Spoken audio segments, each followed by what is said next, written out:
Olá pessoal, sejam todos bem-vindos. Para quem não me conhece, meu nome é André Sandes, eu também sou estudante da doutrina espírita. É um grande prazer poder participar desse momento tão especial de reflexão sobre o Evangelho, sobre os ensinamentos de Jesus, à luz da doutrina espírita. E hoje o tema que nós vamos abordar é sobre a lei de amor e caridade. Mas antes de iniciar nosso bate-papo, eu gostaria de agradecer o convite, primeiramente, agradecer a José Alberto, o presidente da Casa Espírita Nova Era, agradecer a Celso, também nosso querido amigo, e também o apoio técnico de Luciano da Gata, a Rádio Transvale e a todos vocês pela paciência e por estar participando desse encontro hoje, né? Então, antes de iniciar também, eu gostaria de pedir um momento de silêncio para que a gente possa serenar e fazer a oração inicial. Então vamos lá. Amado Mestre Jesus, mais uma vez, gostaríamos de te agradecer por tudo que tem feito em nossas vidas, te agradecer a vida, agradecer pela saúde, pelo livramento, agradecer as oportunidades, agradecer o nosso corpo físico, agradecer por nos conceder nessa vida a oportunidade de conhecer um pouco mais sobre a doutrina espírita, sobre teus ensinamentos. E te pedir, Paizinho, teu amor, tua misericórdia, te pedir proteção, sabedoria, equilíbrio, paz, tudo aquilo que é necessário para o nosso progresso intelecto-moral, para o progresso do nosso espírito.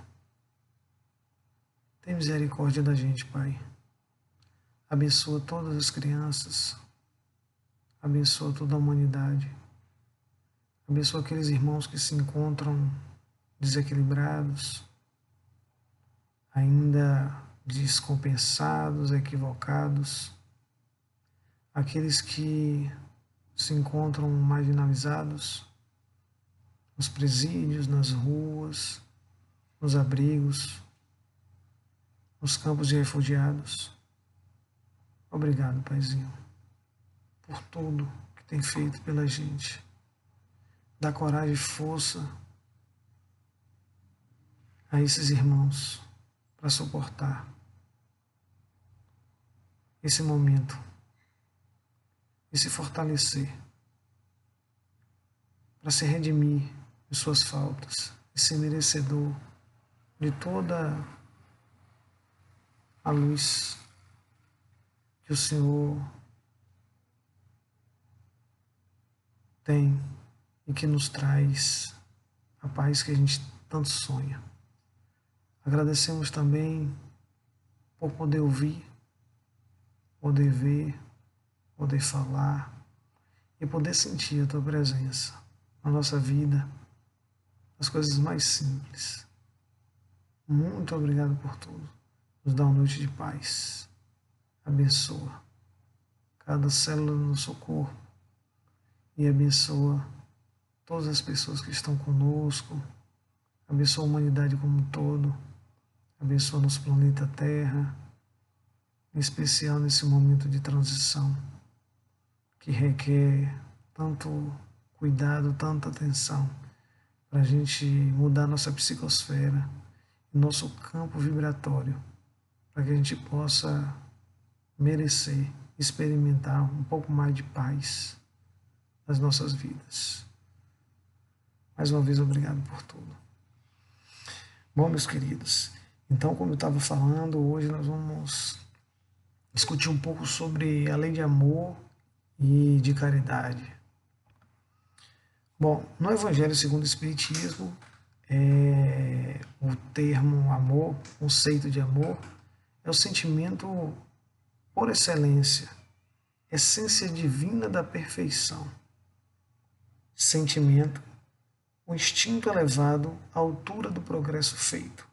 O amor é o sentimento mais sublime e que mais nos aproxima do nosso Pai Celestial.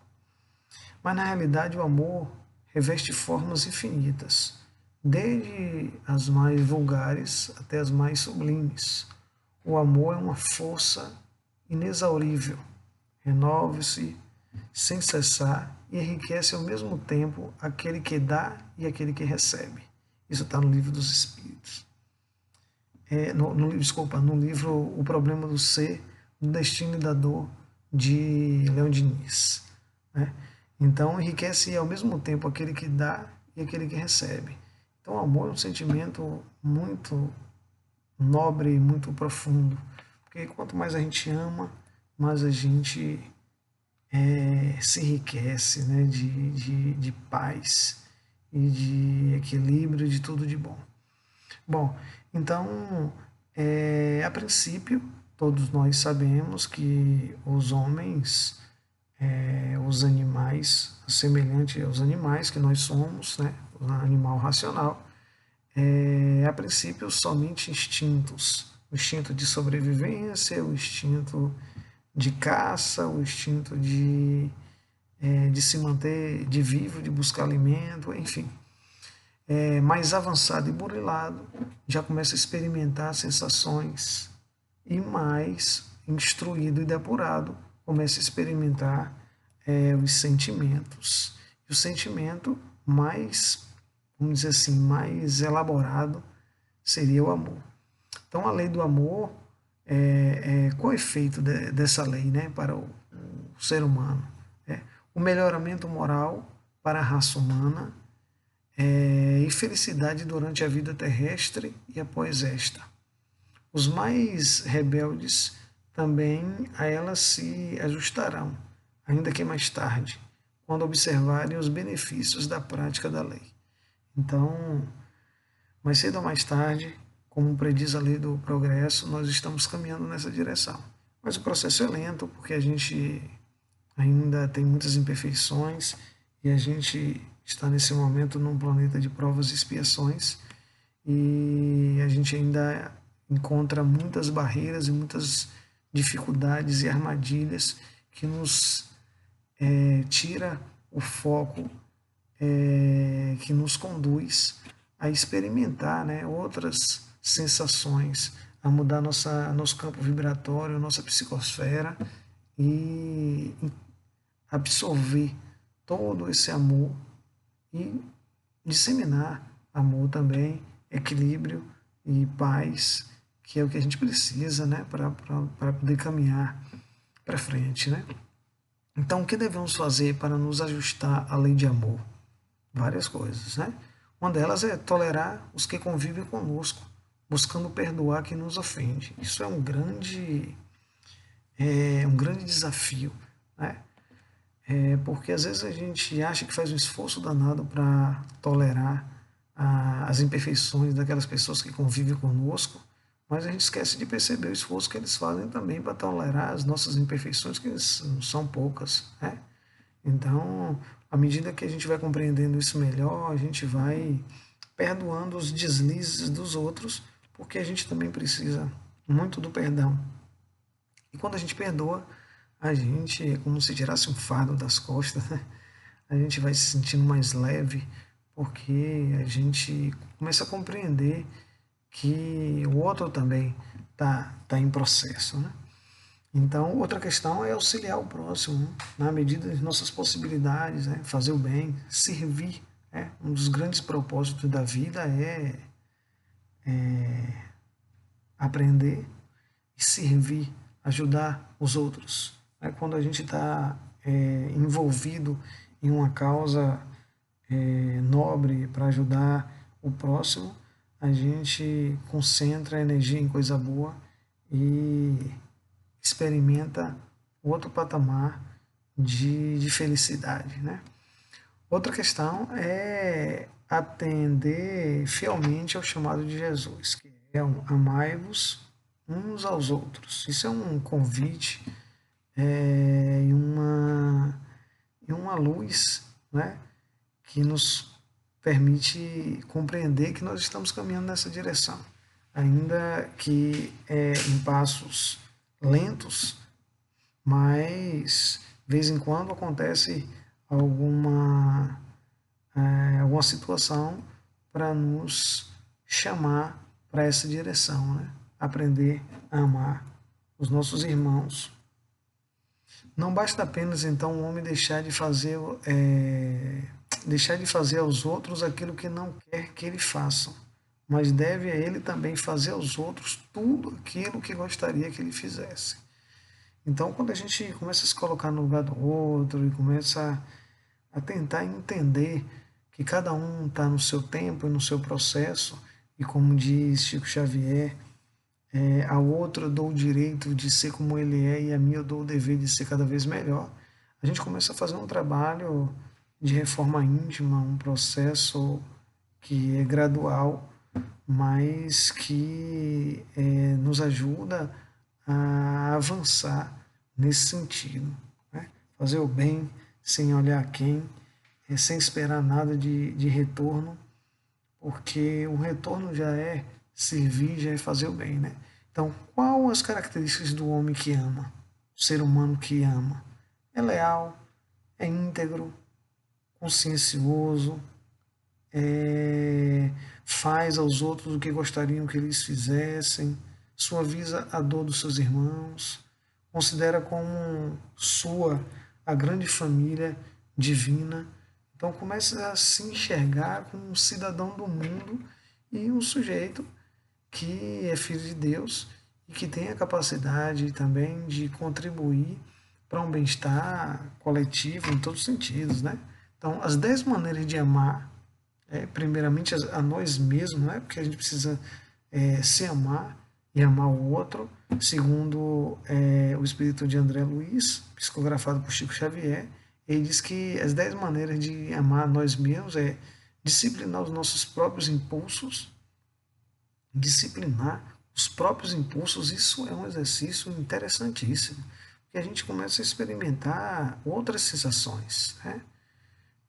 A se arrepender menos, a se disciplinar em muitas questões que atrapalham, atrasa, retarda o nosso progresso. Né? Trabalhar cada dia produzindo o melhor que puder, independente da profissão, independente se é um trabalho remunerado ou não, porque não há progresso sem trabalho. Então, fazer bem feito tudo o que puder, porque é uma contribuição para o bem-estar coletivo, né? Atender aos bons conselhos que traçamos para os outros. Então, às vezes, a gente aconselha as pessoas e muitas vezes a gente não tem nem. A gente espera das pessoas qualidade que a gente ainda não possui. Então, como diz o ditado, a melhor maneira de educar o sujeito é através do exemplo. Ou seja, o exemplo não é a melhor maneira de educar a pessoa, é a única maneira de educar as pessoas. Né? Primeiro, fazendo o certo. Então, aceitar sem revolta a crítica e a reprovação, porque são essas críticas geralmente feitas por aquelas pessoas que não têm afinidade conosco, que nos faz refletir sobre questões que são importantes para o nosso próprio progresso. Então, em vez de a gente se zangar, a gente pode até agradecer, deve até agradecer, porque é uma oportunidade que Deus dá da gente se enxergar melhor, né? E se enxergando nossas imperfeições, a gente pode trabalhar em cima dela, porque a gente traz do subconsciente para o consciente. E à medida que a gente toma consciência disso, a gente pode manipular e fazer as nossas escolhas, porque o resultado das nossas escolhas determina o nosso futuro. Né? As nossas escolhas determinam o nosso futuro. Né? Então, esquecer as falhas alheias, sem desculpar as nossas, evitar as conversações inúteis, ter cuidado com o que fala, controlar os pensamentos, né? Receber no sofrimento o processo de nossa educação, calar diante das ofensas, atribuindo o mal com o bem. Isso é um grande desafio também, né? Aprender a controlar esses impulsos de falar, aquela questão ainda muito primitiva de não levar desaforo para casa. O desaforo é para levar para casa mesmo, para ser processado, para ser perdoado e neutralizar essa energia tão prejudicial, né? Ajudar a todos sem exigir qualquer pagamento ou gratidão, né? Nada disso. Fazer o bem pelo bem em si. Repetir as lições edificantes tantas vezes quantas se fizerem necessário, perseverando no aperfeiçoamento de nós mesmos, sem desanimar e colocando-nos a serviço do Divino Mestre, hoje e sempre. Então, isso é uma psicografia de André Luiz, falando sobre a questão do amor, de amar a si mesmo, e o amor como um sentimento muito rico, ele extrapola o nosso corpo físico e envolve todos aqueles que estão à nossa volta. Então, o amor, ele não tem limite, vamos dizer assim, né? E a caridade é a própria essência do amor ao próximo, né? É o amor fraternal, né? Amar o próximo como a si mesmo, fazer pelos outros o que queríamos que os outros fizessem por nós, é a expressão mais completa da caridade. Então, a prática dessa máxima tende à destruição do egoísmo, que é uma questão que a gente precisa trabalhar muito. O orgulho e o egoísmo, ele atrapalha muito o nosso progresso. Então, é uma questão muito simples que muda a vida da gente. Tudo que a gente for fazer, a gente pensar, se fosse comigo, se colocar no lugar do outro, né? Tentar fazer esse exercício. Quando a gente consegue fazer isso algumas vezes, já que ainda a gente não está nessa condição de conseguir sempre, mas quando a gente consegue, é muito legal, porque a gente bloqueia muitos impulsos que fazem mal ao outro e principalmente a si, a gente mesmo, né? Quem faz o mal fere esses princípios mais sublimes e se afasta ainda mais do objetivo que é crescer, né? Que é se desenvolver, né? E como promovemos a destruição do egoísmo em nós? Começando por dar exemplo, né? Fazer como fez Jesus, né? Procurando dar direito e dar exemplo, para poder ter moral para orientar e conduzir aqueles que estão sobre nossas responsabilidades. Então, o exemplo é fundamental, como eu já tinha dito. Tem até uma história que eu gosto muito do exemplo, que diz que tinha um menino que comia muito açúcar e a mãe não sabia o que fazer. E aí orientaram ela a procurar um sábio que vivia do outro lado da montanha. E ela foi consultar esse sábio e caminhou com o menino alguns dias. E chegando lá, explicou a situação, disse que o menino comia muito açúcar e ela não sabia mais o que fazer. E aí o sábio disse, ouviu, e disse, amanhã você volte aqui. Ela disse, não tem como você me orientar logo, me atender logo, não, porque eu tenho que voltar e é distante, eu não tenho nem onde ficar. Ele, não, amanhã você volta. Aí no dia seguinte ela veio, trouxe o menino, e aí o sábio olhou para o menino e disse, olha, não coma mais açúcar, faz muito mal. Aí a mulher ficou indignada, dizendo, pô, por que você não falou isso ontem, que adiantava meu lado e tal? Aí ele olhou para ela com toda a paciência e sabedoria e disse, porque ontem eu comia. Ou seja, se eu comia também, qual a moral que eu tinha para dizer ao menino para parar de comer açúcar? Então ele primeiro parou de comer para poder ter condição, ter moral, ter autoridade moral para dizer ao menino para não comer. Então o exemplo é fundamental em tudo que a gente faz na vida. Não tem frase mais estúpida do que aquela que diz faça o que eu mando, não faça o que eu faço. Porque isso aí vai de contra tudo aquilo que a educação nos convida a fazer, né? Então o exemplo ele é fundamental para a gente caminhar. E uma das coisas assim, que falta muito na sociedade hoje são referências, né? As referências são fundamentais. E quem não tem uma referência próxima, assim, um pai, uma mãe, um tio, uma pessoa da família que confia, que é uma referência, vai buscar essa referência em outros contextos sociais. Isso aí é um perigo, é uma grande armadilha. Então, quais são as nossas referências? Isso é importante se refletir. Na realidade, a principal referência, né, nosso modelo e guia é Jesus. Mas tem muitos filhos de Jesus e espíritos de luz que estiveram aqui conosco e trouxeram exemplos maravilhosos de amor, de caridade, de respeito, de ética, de moral, de compromisso, de trabalho, enfim, muitas referências para que a gente possa seguir, né, como um guia. Então, tornar-nos mais sensíveis às necessidades e sofrimentos alheios, compreendendo o efeito danoso do egoísmo, iniciamos o nosso processo de reforma íntima. É uma questão muito importante também. Essa reforma íntima é a gente refletir sobre a nossa escala de valores, né? As coisas que a gente valoriza mais, as escolhas que a gente anda fazendo, porque não dá para ficar fazendo sempre as mesmas coisas e esperar resultado diferente. Então, às vezes é por isso que acontece a crise, a dor, que é um convite a gente exercitar a nossa inteligência e é um convite a gente ser melhor.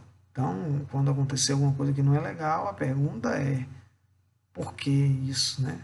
Para que isso? Qual o propósito? Por que eu estou passando essa situação? O que é que Deus quer me ensinar? Porque Deus não faz o que a gente quer, Deus faz o que é necessário para o nosso progresso, Ele nos ama e sabe o que a gente precisa. Então, de vez em quando, a gente experimenta essa dor, essa crise, justamente para dar aquele, vamos dizer, aquela virada que precisa para caminhar para outra direção. Né? Promovemos também a destruição do egoísmo na gente, colaborando para a melhoria da humanidade. Então, quando a gente começa a desenvolver essa questão de fazer o bem, independente de retorno, e servir, ajudar, colaborar, ainda que em uma escala pequena, ou simplesmente no próprio contexto social que a gente vive, no seio da família e tal, a gente está ajudando o mundo a caminhar em outra direção, né? Então, praticando a caridade desinteressada, sem nos importar com aqueles que nos tratam com ingratidão, é outra forma da gente disciplinar o egoísmo e caminhar nessa direção da luz. Amar o próximo é a receita infalível de felicidade e condição para que nos elevamos acima da matéria, trilhando o caminho de Deus. Amar o próximo, servir, ser caridoso. Quando o ser humano permitir que o amor o inunde e mantenha, alcançará o patamar de angelitude e avançará com segurança rumo ao divino amor. Isso tem no livro de O Amor, de Joana de Ângeles, sob a proteção de Deus. Por isso que eu quero falar por Divaldo Franco. Mas permitir que esse amor nos chegue e transborde é muito importante, é fundamental e a gente precisa estar sensível em relação a essa questão. Né? Então, como diz Chico Xavier, esperemos que o amor se propague no mundo com mais força que a violência, e a violência desaparecerá, à maneira da treva quando a luz se lhe sobrepõe. Né? Então, um ensinamento interessante é que deixar o amor desabrochar e inundar o ambiente que a gente vive de paz, de luz. Né? Esquecer o mal é aniquilá-lo. E perdoar quem o pratica e ensinar o amor, conquistando afeições sinceras e preciosas. Perdoar é um grande exercício, é muito difícil, mas o mérito é proporcional a mágoa que a pessoa consegue transpor, né? Então, o Cristo não pediu muita coisa, segundo Chico Xavier. Não exigiu que a gente escalasse o Everest, que é a montanha mais alta do mundo, ou fizéssemos grandes sacrifícios. Ele só pediu que nos amássemos uns aos outros. Chico Xavier fala isso e é muito certeiro, né? Porque parece ser uma coisa muito simples, mas por conta do nosso atraso intelecto-moral, a gente tem uma grande dificuldade de superar essa barreira, mas é fundamental, é necessário e a gente precisa trabalhar nesse sentido. Então, dessa forma, a gente pode dizer também que tudo é amor, né? Porque o amor está presente em tudo, né? A fé, por exemplo, é o amor que transcende. A esperança é o amor que sonha. A caridade é o amor que auxilia. O sacrifício é o amor que esforça. A renúncia é o amor que se depura. A simpatia é o amor que sorri. O trabalho é o amor que constrói. Eu não lembro quem é o autor disso, mas eu achei muito lindo e apropriado para esse momento, que ele diz que tudo é amor, que o amor está presente em tudo. Né? Enfim, então é basicamente isso.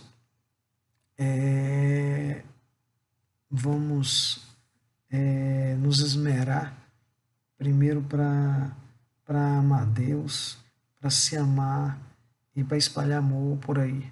Né? Espalhar coisa boa, gentileza, caridade, servir ao nosso Pai, né? Seguir os ensinamentos que a gente aprende na doutrina espírita, a gente aprende lendo o Evangelho, a gente aprende lendo os clássicos da literatura espírita, enfim. O amor é, para finalizar, o sentimento mais elevado, mais puro, que nos aproxima do nosso Pai Celestial e nos ajuda a experimentar ainda nessa vida um outro patamar de felicidade, uma felicidade que mais durável e verdadeira, porque não passa, não é aquela felicidade que esgota quando a gente conquista o que a gente está sonhando, mas uma felicidade plena de ajudar, de servir, de colaborar, de ter a consciência tranquila de que fez o que era certo, de que está cumprindo a missão aqui na Terra, de que está fazendo bem, de que está colaborando, cada um do seu jeito e na escala que é possível se produzir e trabalhar, mas disseminando o amor, a paz, o equilíbrio, a sabedoria, tudo aquilo que nos aproxima do nosso querido Mestre, que é o nosso modelo e guia. A luz que nos conduz de amor, de caridade, que não nos desampara e está sempre nos convidando a seguir esse caminho. Meus queridos, era basicamente isso que a gente tinha para hoje. Eu agradeço mais uma vez a paciência de todos. Parabenizo também a equipe envolvida nesse processo de criar as estruturas para que esse tipo de reflexão e de momento seja possível ser transmitido, e a gente segue aprendendo um com o outro e se caminhando, né, nessa direção. A gente que está nesse processo de crescimento que não tem fim. Então, obrigado mais uma vez por tudo. Que Deus continue nos abençoando e nos conduzindo da melhor forma possível. Até a próxima. Um grande abraço.